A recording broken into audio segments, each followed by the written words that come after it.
So, what if you're at that period of time after a divorce where you want to start dating, but dating brings up all your grief? Not only does it make you long for your ex, but it also makes you completely anxious about who you are now and how you're going to have any kind of quality relationship because you're feeling like you can't trust your judgment.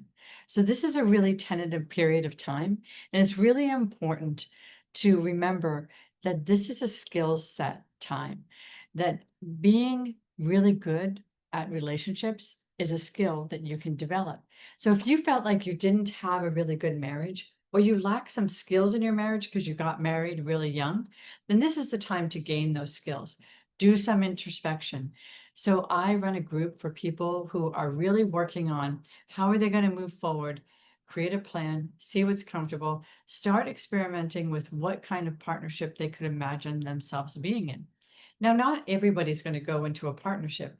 Some people are going to want to be alone for a while.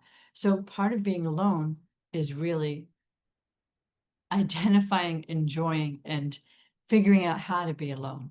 So, people might need to build up a life for themselves first before they enter any partnership, because going into just connecting with and depending on one person might be something that you learned from your divorce that didn't work out so well when you spent a lot of time grieving.